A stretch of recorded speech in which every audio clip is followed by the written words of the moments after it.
Hello friends, welcome back to my channel. Good morning friends. ಇವಾಗ ವ್ಲಾಗನ್ನು ಶುರು ಮಾಡಿದ್ದೀನಿ. ಟೈಮ್ ಬಂದಿತ್ತು, ಇವಾಗ ಬಂದು ಟೈಮು 11 ಗಂಟೆ ಆಯಿತು. ಇವಾಗ ವ್ಲಾಗ್ ಶುರು ಮಾಡಿದ್ದೀನಿ. ಬನ್ನಿ ಇವತ್ತಿನ ವ್ಲಾಗ್ ಯಾವ ಥರ ಹೋಗುತ್ತೆ ನೋಡೋಣ.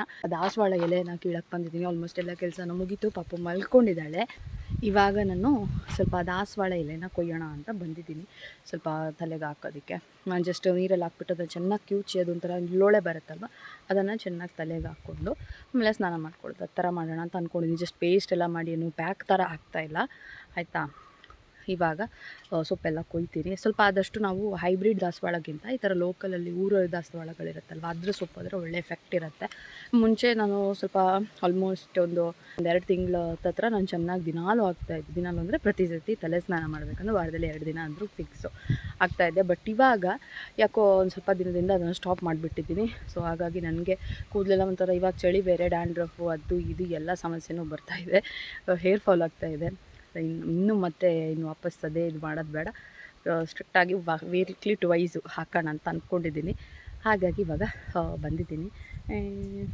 ಕೊಯ್ಬೇಕು ಇವಾಗ, ಆಯಿತಾ. ಅದು ಒಬ್ಬರು ಕಮೆಂಟ್ ಮಾಡಿ ಬೇರೆ ಕೇಳಿದ್ರೆ, ನೀವು ತಲೆಗೆ ಯಾವ ಎಣ್ಣೆ ಹಾಕ್ತೀರಾ, ನಿಮ್ಮ ಹೇರ್ ಕೇರ್ ಬಗ್ಗೆ ತಿಳಿಸಿ ಅಂತ. ನಾನೇನು ಹೇರ್ ಕೇರ್ ಆಲ್ರೆಡಿ 1-2 ಸತಿ ಹೇಳಿದ್ದೀನಿ. ಏನಿಲ್ಲ, ಇದೇ ದಾಸವಾಳ ಸೊಪ್ಪಿನ ಗುಂಪು ಮತ್ತು ಕೊಕೊನಟ್ ಆಯಿಲ್, ಬಿಸಿ ಎಲ್ಲ ಏನೂ ಮಾಡೋದಿಲ್ಲ, ಹಾಗೇ ಹಚ್ತೀನಿ ನಾನು ಅಷ್ಟೇ. ಬೇರೆ ಏನೂ ಇಲ್ಲ, ಇಷ್ಟೇ. ಮತ್ತೆ ಕೇಳಿದ್ರಲ್ವ, ಹಾಗಾಗಿ ಇವಾಗ ವ್ಲಾಗಲ್ಲಿ ಹೇಳ್ತಾ ಇದ್ದೀನಿ. ಲಾಸ್ಟ್ 1-2 ವೀಡಿಯೋದಲ್ಲಿ ಹೇಳಿದ್ದೀನಿ ನಾನು ಕೂಡ, ಆಯಿತಾ. ನೀವು ಹಳೆ ವೀಡಿಯೋ ನೋಡಿದರೆ ನಿಮ್ಗೆ ಗೊತ್ತಾಗುತ್ತೆ. ಇಲ್ಲ ಅಂತಂದ್ರೆ ನನಗೆ ಲಿಂಕ್ ಹಾಕ್ತೀನಿ, ನಾನು ಬೇಕಂದರೆ ನೋಡಿ, ಅದ್ರಲ್ಲಿ ಡೀಟೇಲಾಗಿ ಹೇಳಿದ್ದೀನಿ. ಸೊ ಬನ್ನಿ ಇವಾಗ ವ್ಲಾಗನ್ನು ಕಂಟಿನ್ಯೂ ಮಾಡೋಣ. ಕಾಣಿಸ್ತಿದೆಯಲ್ವಾ ಕೆಂಪು ಕಲರ್ದು ದಾಸವಾಳ, ನೋಡಿ ಇಲ್ಲಿ ತೋರಿಸ್ತೀನಿ ನಾನು. ಅದರದ್ದು ಎಲೆ ಆದರೂ ಚೆನ್ನಾಗಿರುತ್ತೆ. ಅದು ಒಂದು ಸ್ವಲ್ಪ ಹೂ ಕೂಡ ಹಾಕ್ಬೋದು ಅದರದ್ದು. ಆ್ಯಂಡ್ ಇಲ್ಲೆಲ್ಲ ಒಂದು ಸ್ವಲ್ಪ ನನಗೀಗ ಬೇಗ ಯಾವ್ದು ಸಿಗುತ್ತೆ ಅದನ್ನು ಹಾಕ್ತೀನಿ. ಹೈಬ್ರಿಡ್ ಅಲ್ಲ, ಬಟ್ ಊರ ದಾಸವಾಳನ ಹೈಬ್ರಿಡ್ ಇತ್ತು, ಅದೆಲ್ಲ ಸತ್ತೋಯ್ತು ಫ್ರೆಂಡ್ಸ್. ಆ ಕಡೆ ಫುಲ್ ಇತ್ತು, ಆ ಕಡೆ ಎಲ್ಲೆಲ್ಲ ಇತ್ತು, ಬಟ್ ಅದೆಲ್ಲ ಸತ್ತೋಯ್ತು. ಒಂದು 4 ಇದೆ. ಅದೇನಂದರೆ ನರ್ಸರಿನ ತೊಗೊಂಡು ಬಂದಾಗ ಚೆನ್ನಾಗಿರುತ್ತೆ, ಸ್ವಲ್ಪ ದಿನ ಆಮೇಲೆಲ್ಲ ಹಾಳಾಗ್ಬಿಡುತ್ತೆ. ನೋಡಿ ಈ ಥರ ಕ್ಲೀನ್ ಇರಬೇಕು, ಇಲ್ಲಾಂತಂದರೆ ಮತ್ತೆ ತುರ್ಸೋಕ್ಕೆಲ್ಲ ಸ್ಟಾರ್ಟ್ ಆಗಿಬಿಡುತ್ತೆ. ಏನಾದರೂ ಕಂಬಳಿ ಹುಳ ಏನಾದರೂ ಇರುತ್ತಲ್ವ, ಇಲ್ಲಾಂತಂದರೆ ಜೇಡನ ಬಲೆ ಎಲ್ಲ ಇರುತ್ತೆ. ನೋಡಿ ಈ ಥರ ಎಲ್ಲ ಇದ್ದರೆ ಅದು ಚೆನ್ನಾಗಿರಲ್ಲ.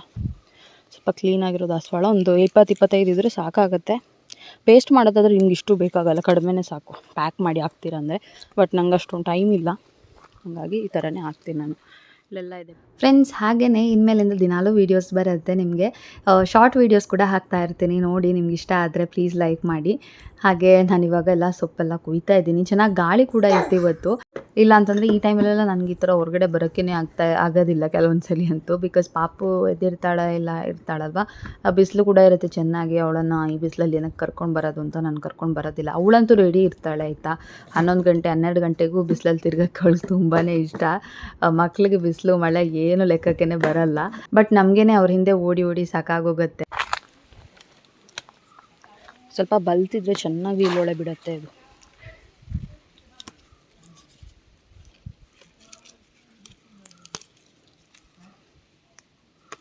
ದಾಸವಾಳ ಎಲೆ ಕೊಯ್ದು ಅದಾದ ನಂತರ ಇವಾಗ ಸ್ವಲ್ಪ ತಲೆ ಕೂಡ ಎಣ್ಣೆ ಹಚ್ಕೊಂಡು ಬಂದೆ. ಇನ್ನು 1 ಅವರ್ ಬಿಟ್ಟು ಸ್ನಾನ ಮಾಡೋದು. ಅಷ್ಟರಲ್ಲಿ ಇಲ್ಲಿ ಗುಂಪು ಕೂಡ ರೆಡಿ ಮಾಡ್ತಾ ಇದ್ದೀನಿ. ಇದೊಂದು ಸೊಪ್ಪನ್ನು ಒಂದು 2-3 ಸರಿ ವಾಶ್ 2 ಸರಿ ವಾಶ್ ಮಾಡಿಕೊಂಡ್ರೆ ಸಾಕು. ಒಂದ್ಸಲಿ ಕ್ಲೀನಾಗಿ ವಾಶ್ ಆದರೆ ಆಮೇಲೆ ಮತ್ತೆ ಅದನ್ನು ಒಂದು ಸ್ವಲ್ಪ ಫ್ರೆಶ್ ನೀರು ಹಾಕ್ಬಿಟ್ಟು ಚೆನ್ನಾಗಿ ದಾಸವಾಳ ಸೊಪ್ಪನ್ನು ಈ ಥರ ಕಿವುಚ್ಕೊಬೇಕು. ಅದು ಸ್ವಲ್ಪ ಲೋಳೆ ಎಲ್ಲ ಚೆನ್ನಾಗಿ ಬಿಡುತ್ತೆ. ಆವಾಗ ಕ್ಲೀನಾಗಿ ಅದು ಪುಡಿ ಆಗುತ್ತೆ ಕೂಡ, ಚೆನ್ನಾಗಿ ಲೋಳೆ ಬಿಡುತ್ತೆ. ಅದೇ ನೀವು ಗ್ರೈಂಡ್ ಮಾಡಿ ಪೇಸ್ಟ್ ಥರ ಮಾಡಿಬಿಟ್ಟು ಕೂಡ ಹೇರ್ ಪ್ಯಾಕ್ ಥರ ಹಾಕ್ಕೊಬೋದು. ಇಲ್ಲ ಅಂತಂದರೆ ಈ ಥರ ಮಾಡ್ಕೊಬೋದು. ಇದು ಸ್ವಲ್ಪ ವಾಶ್ ಮಾಡೋಕ್ಕೆಲ್ಲ ಈಸಿ, ಅದಕ್ಕೋಸ್ಕರ ನಾನು ಈ ಥರನೇ ಮಾಡ್ತೀನಿ. ಜಾಸ್ತಿ ಟೈಮ್ ಬೇಕಾಗಲ್ಲ, ಹಾಗಾಗಿ ಈ ಥರ ಚೆನ್ನಾಗಿ ಕಿವುಚ್ಕೊಂಡು ಅದನ್ನು ಲೋಳೆ ತಕ್ಕೊತೀನಿ. ಫ್ರೆಂಡ್ಸ್ ಇವಾಗ ನೋಡಿ ಚೆನ್ನಾಗಿ ಲೋಳೆ ಬಿಟ್ಟಿದೆ. ಇನ್ನೂ ಒಂದು ಗಂಟೆ ಬಿಟ್ಟಾಗ ಇನ್ನೂ ಒಂಚೂರು ಚೆನ್ನಾಗಿ ಮಂದ ಆಗುತ್ತೆ. ಸೊ ಹೇಗಿದ್ದರೂ ಇವಾಗ ನಾನು ಎಣ್ಣೆ ಹಚ್ಕೊಂಡಿದ್ದೀನಲ್ವ, ಒಂದು ಗಂಟೆ ಕಳೆದು ಆಮೇಲೆ ಸ್ನಾನ ಮಾಡ್ತೀನಿ. ಅಷ್ಟರಲ್ಲಿ ಇದು ಚೆನ್ನಾಗಿ ಗುಂಪು ಥರ ಕೂಡ ಆಗಿರುತ್ತೆ, ಇನ್ನೂ ಚೆನ್ನಾಗಾಗುತ್ತೆ. ಹಾಗೆ ಇದನ್ನು ಸೋಸ್ಕೊಳ್ಳೋದು ಹೆಂಗಪ್ಪ ಅಂತಂದರೆ, ಒಂದು ತೆಳುವಾದ ಬಟ್ಟೆಯಲ್ಲಿ ನಾನು ಅದನ್ನು ಕಾಯಿ ಹಾಲೆಲ್ಲ ತೊಕ್ಕೊತೀವಿ ನಾವು, ಆ ಥರ ಬಟ್ಟೆನಲ್ಲಿ ಹಾಕಿ ಹಿಂಡ್ತೀನಿ. ಸೊ ದ್ಯಾಟ್ ಅದು ಚೆನ್ನಾಗಿ ಲೋಳೆ ಕೂಡ ಬಿಡುತ್ತೆ, ಅದ್ರ ಜೊತೆಗೆ ಕ್ಲೀನಾಗಿ ನಮಗೆ ಜಸ್ಟ್ ಗುಂಪು ಮಾತ್ರನೇ ಸಿಗುತ್ತೆ. ಹಾಗಾಗಿ ನಾನು ಈ ಥರ ಒಂದು ಹಳೆ ದುಪ್ಪಟ್ಟನ್ನು ಅದಕ್ಕೋಸ್ಕರ ಅಂತಲೇ ಇಟ್ಬಿಟ್ಟಿದ್ದೀನಿ. ಅದನ್ನು ಮತ್ತೆ ವಾಶ್ ಮಾಡಿ ಇಟ್ಕೊಂಡ್ರೆ ಆಯಿತು ಅಂತ. ತುಂಬ ಈಸಿ ಆಗುತ್ತೆ. ಜರಡಿನಲ್ಲೆಲ್ಲ ಅಂದರೆ ಸೋಸೋ ಇದರಲ್ಲೆಲ್ಲ ಹಾಕ್ಕೊಂಡ್ರೆ ಅದು ಬೇಗ ಎಲ್ಲ ಆಗಲ್ಲ, ಅದಕ್ಕೋಸ್ಕರ ಈ ಥರ ಒಂದು ಸಿಂಪಲ್ಲಾಗಿ ಈ ಥರ ಐಡಿಯಾ ಮಾಡಿದ್ದೀನಿ. ತುಂಬ ಹೆಲ್ಪ್ ಆಗುತ್ತೆ ಅದು ಕೂಡ. ಹಾಗೆ ಸ್ನಾನ ಎಲ್ಲ ಮುಗಿಸಿ ಬರೋ ಅಷ್ಟರಲ್ಲಿ ಪಾಪು ಕೂಡ ಎದ್ದಿದ್ಲು. ಅವಳು ಏನೋ ಆಟ ಆಡೋದಕ್ಕೆ ಹೊರಟಿದ್ದಾಳೆ, ಬಿಸಿಲಲ್ಲಿ ಹೋಗಬೇಕು ಹಂಗೆ ಹಿಂಗೆ ಅಂತ ಸಿಟೌಟಲ್ಲಿ ಕೂರಿಸಿದ್ದೀನಿ ಹೆಂಗೋ ಮಾಡಿಬಿಟ್ಟು. ಫ್ರೆಂಡ್ಸ್ ಇವಾಗ ಟೈಮ್ ಬಂದು 12:30 ಆಯಿತು. ಇನ್ನು ಪಾಪುಗೆ ಬೇರೆ ಊಟ ಮಾಡಿಸ್ಬೇಕು. ಯಾಕೆ ಅಂತಂದರೆ ಅವಳು ಸ್ವಲ್ಪ ಲೇಟಾಗಿ ಇವತ್ತು ಊಟ ಅಂತಲೇ ಹೇಳ್ಬೋದು. ಅವಳು ಬೇಗ ಎದ್ದಿದ್ರೆ ಸ್ವಲ್ಪ ಬೇಗನೆ ಊಟ ಮಾಡಿಸ್ತೀನಿ. ಇವತ್ತಂತೂ 12:30 1 ಗಂಟೆ ಆಗುತ್ತೆ ಅವಳಿಗೆ ಊಟ ಆಗೋವಾಗ. ಇವಾಗ ತಾನೇ ಎದ್ದಿದ್ದಾಳಲ್ವ, ಸ್ವಲ್ಪ ಹೊತ್ತು ಆಟ ಆಡಿಕೊಂಡು ಅವಳು ಕೂಡ ರಿಫ್ರೆಶ್ ಆಗಲಿ, ಆಮೇಲೆ ಊಟ ಮಾಡಿಸೋಣ ಅಂತ. ಇವತ್ತು ಬಂದು ನಮಗೆ ಲಂಚ್ಗೇನು ಅಂತ ತೋರಿಸ್ತಾ ಇದ್ದೀನಿ. ಇವತ್ತು ನಮ್ಮನೆ ಊಟ ಏನು ಅಂತ ಅಂಬಟೆ ಬರುತ್ತಲ್ವ, ಅಂಬಟೆಕಾಯಿ ಅದರದ್ದು ಗೊಜ್ಜು, ಹಾಗೆಯೇ ಅದ್ರ ಜೊತೆಗೆ ಸುವರ್ಣಗೆಡ್ಡೆ ಸಾಂಬಾರು. ಇದಿಷ್ಟು ನಮ್ಮ ಇವತ್ತಿನ ಲಂಚ್. ಇನ್ನು ಪಾಪು ಕೂಡ ಊಟ ಮಾಡಿಸ್ಬೇಕು. ಪಾಪುಗೆ ಊಟ ಮಾಡ್ಸೋಕ್ಕೆ ನಂಗೊಂದು 1/2 hour ಬೇಕಾಗುತ್ತೆ. ಅವಳು ಊಟ ಆದ ತಕ್ಷಣ ಕೆಲಸದವ್ರು ಕೂಡ ಆಗುವಷ್ಟರಲ್ಲೇ ಬಂದು ಬಿಡ್ತಾರೆ, 1 ಗಂಟೆ ಹಂಗೆ ಬರ್ತಾರೆ. ಅವ್ರಿಗೆಲ್ಲ ಊಟ ಬಡಿಸ್ಬಿಟ್ಟು ಆಮೇಲೆ ನಾವು ಊಟ ಮಾಡೋದು. ಈಗಿನ ಊಟ ಮಾಡಿಸ್ಬೇಕು ಅಲ್ವೇನೆ. ಹೆಜ್ಜೆ ಹಮ್ಮ ಮಾಡಿಡದ ಬಟ್ಲೆಲ್ಲಿದ್ದು ಬಾಬೆಯ ಸ್ವಲ್ಪ ಆ ಕಡೆ ಈ ಕಡೆ ಆಗಿದೆಯಾ. ಪ್ಲೇಟ್ ತೆಕ್ಕ ತೆಕ್ಕ ತೆಕ್ಕ ಹ್ಞೂ ತೆಕ್ಕ. ಎಸ್ ಪಾಪುಗೆ ಊಟ ಮಾಡಿಸ್ಬೇಕು ಇನ್ನು.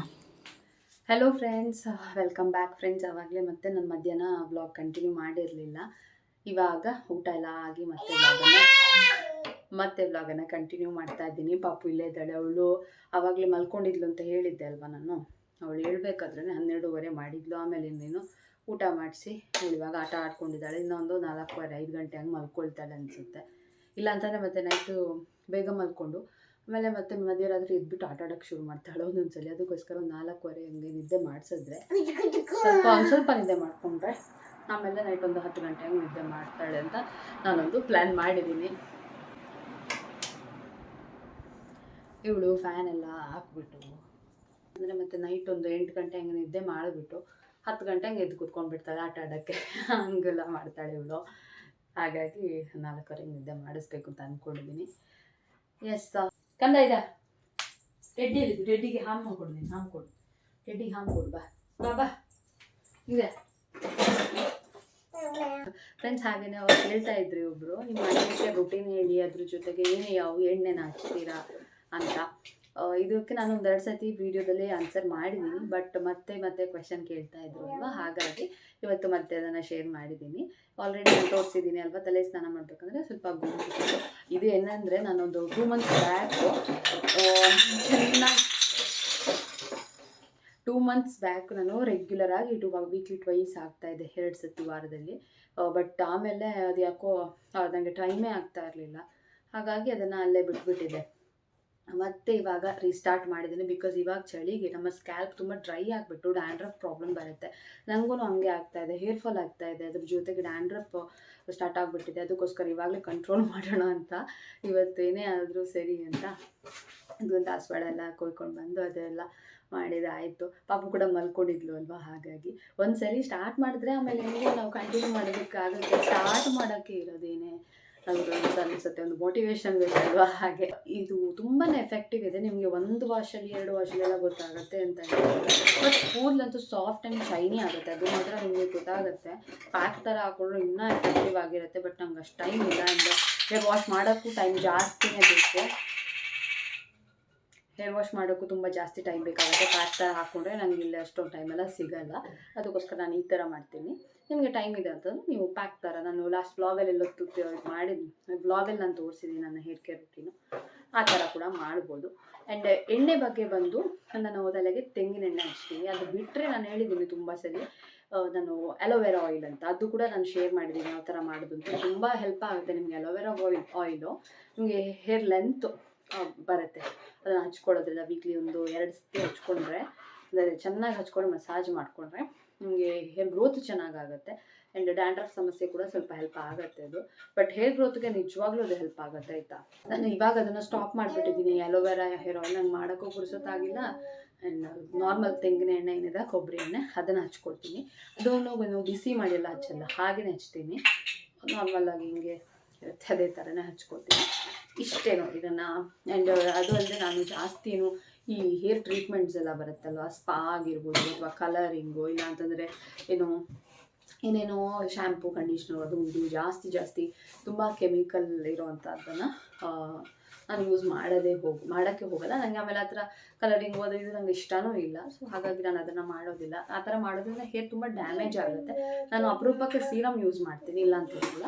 ಯಾವಾಗ ಹೊರಗಡೆ ಲೂಸ್ ಬಿಟ್ಕೊಂಡ್ಬಿಡ್ತೀನಿ ಕೂದಲು ಅಂತಂದರೆ ತುಂಬಾ ಒಂಥರ ಗಂಟು ಆಗುತ್ತೆ, ಅದಕ್ಕೆ ಸಿರಮ್ ಯೂಸ್ ಮಾಡ್ತೀನಿ. ಅದು ಬಿಟ್ಟು ಬೇರೆ ಏನೂ ಯೂಸ್ ಮಾಡಲ್ಲ. ಅದು ಯಾವಾಗೋ ಒಂದು ಸರಿ ಅಷ್ಟೇ. ಹಾಗಾಗಿ ಅವನ್ನ ಜಾಸ್ತಿ ಡ್ಯಾಮೇಜ್ ಆಗಲ್ಲ ಆ ಥರ ಮಾಡೋದ್ರಿಂದ. ಬೇರೇನೂ ಇಲ್ಲ ಅಂತ ಅನಿಸುತ್ತೆ. ನನ್ನ ಹೇರ್ ಕೇರ್ ರೂಟೀನ್ ಇಷ್ಟೇ.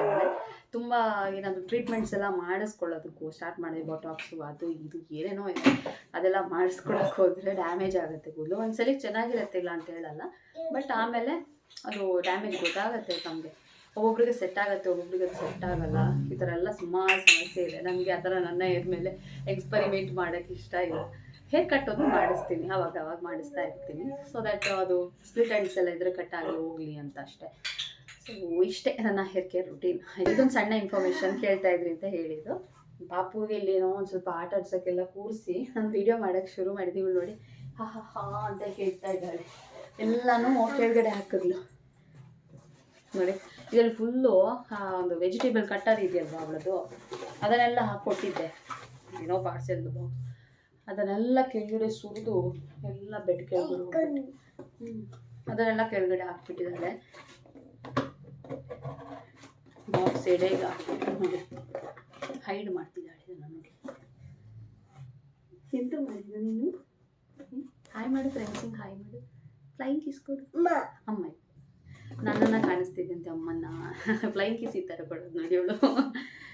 ಎಸ್ ಫ್ರೆಂಡ್ಸ್, ಇದಾಗಿತ್ತು ಇವತ್ತಿನ ವ್ಲಾಗ್. ಈ ವ್ಲಾಗ್ ನಿಮ್ಗೆ ಇಷ್ಟ ಆಗಿದೆ ಅಂತಂದರೆ please like, share, comment and subscribe ಮಾಡಿ ನೋಡ್ತಾ ಇದ್ದರೆ ಪ್ಲೀಸ್ ಸಬ್ಸ್ಕ್ರೈಬ್ ಮಾಡಿ, ಸಪೋರ್ಟ್ ಮಾಡಿ. ಸಿಗೋಣ ಇನ್ನೊಂದು ವೀಡಿಯೋದೊಂದಿಗೆ. ಎಲ್ಲಿ ತನಕ take care and bye. Thanks for watching.